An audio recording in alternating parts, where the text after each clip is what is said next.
asked me a question that about Eid Milad al-Nabi.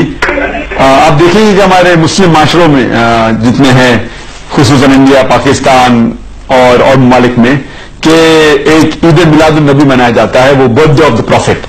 اور اگر آپ دیکھیں گے یہ 12 ربیع اول ہے. اور جہاں تک کہ ہمیں حدیث کی روشنی میں ہمیں یہ ثابت نہیں ہوتا ہے کہ محمد صلی اللہ علیہ وسلم نے کبھی اپنا سالگرہ بنائے، یا صحابہ نے یا تائین یا تبع تائین نے کبھی ان کا سالگرہ بنائے. تو جب محمد صلی اللہ علیہ وسلم نے کبھی کہا نہیں کہ میرا سالگرہ بناؤ، یا کبھی صحابہ نے نہیں بنائے، اور اگر آج ہم ان کا سالگرہ بناتے تو یہ بدعت ہو جاتا ہے. تو سالگرہ بنانے کی کوئی ضرورت نہیں ہے. ایسا کوئی اسلام ایک مذہب کے اندر نہیں ہے، قرآن میں بھی نہیں، شریعہ میں نہیں. یہ ایک ویسٹرن کلچر ہے کہ ہمیں سالگرہ بنانا چاہیے. اور یہ اللہ سبحانہ و تعالی کی طرف سے کہ اگر آپ غور کریں گے 12 ربیع اول محمد صلی اللہ علیہ وسلم کا برتھ ڈے بھی ہے، اور ساتھ ساتھ ان کا انتقال بھی 12 ربیع اول میں ہوا. تو اگر میں آپ سے پوچھوں گا کہ 12 ربیع اول ان کا ڈیتھ اینیورسری بنا رہے ہیں، ڈیتھ اینیورسری حضور کا میلاد منانا ابن حجر اسقلانی نے اس حدیث اور سنت رسول سے ثابت ہے. اسقلانی فرماتے ہیں کہ جب حضور نے خود مدینہ پہنچ کر یوم موسیٰ منایا تھا، تو جب وہ یوم موسیٰ منا رہے ہیں، ہم یوم ولادت مصطفیٰ کیوں نہ منائیں؟ اب یہ کوئی پاکستانی عالم کا حوالہ نہیں دیا میں نے، کسی ہندوستانی عالم کا حوالہ نہیں دیا، اور آج کا نہیں، میں نے حوالہ دیا امام ابن حجر اسقلانی کا آپ کو. اب اس کے بعد اگلی بات جو بڑی قابل توجہ ہے، یہ تو تھی یہ چیز. آگے بخاری شریف میں حدیث ہے کتاب الایمان، اور بخاری ہی میں حدیث وہی کتاب المغازی، اور تیسری بار پھر بخاری کتاب التفسیر القرآن، اور چوتھی بار پھر بخاری میں کتاب الاعتصام، اور صحیح مسلم کتاب التفسیر، اور جامع ترمذی کتاب التفسیر. بار بار امام بخاری اور امام مسلم نے یہ حدیث نقل کی.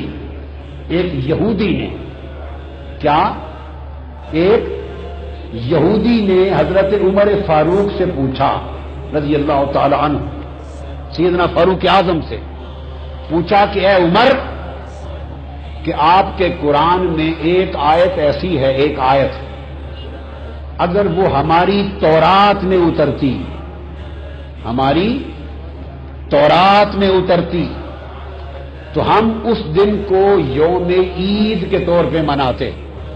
یہ بخاری میں بھی ہے، مسلم میں بھی ہے، اور میں ترمذی شریف سے پڑھتا ہوں آپ کے لیے، ترمذی شریف میں بھی ہے.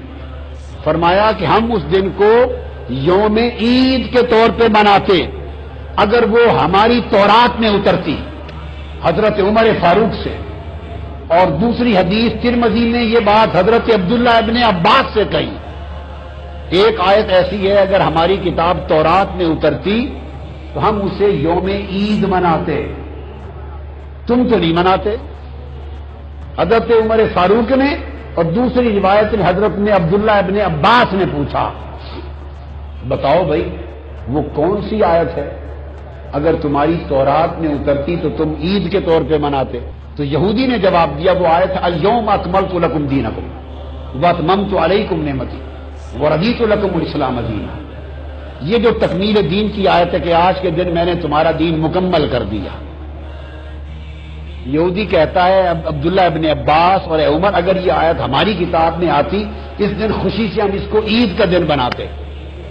اب آگے سنیے، میں براہ راست بخاری بھی ہے، مسلم بھی، اور ترمذی شریف سے براہ راست حدیث پڑھ رہا ہوں. جامع ترمذی کتاب تفسیر القرآن باب 6 من سورۃ المائدہ قال قرأ ابن عباس اليوم اکملت لکم دینکم واتممت علیکم نعمتی وعنده یہودی فقال لو انزلت هذه علینا لاتخذنا یومها عیدا، ہم اس کو عید بنا لیتے. قال ابن عباس فإنها نزلت في يوم عيدين، فإنها نزلت في يوم عيدين في يوم الجمعة وفي يوم عرفہ. اس نے کہا تم ایک عید مناتے، ہم اس آیت کے اترنے کے دن پہلے ہی 2 عیدیں مناتے ہیں.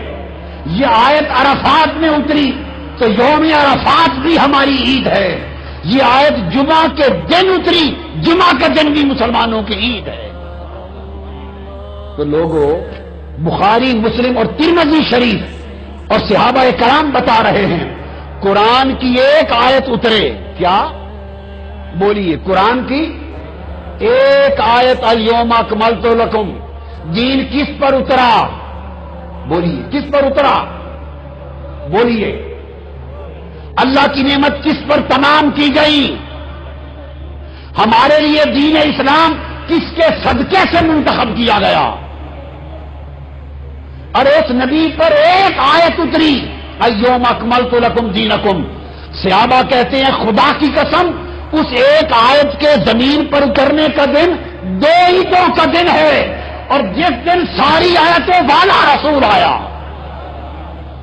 کل قرآن والا رسول آیا، وہ ایک عید میلاد النبی کیا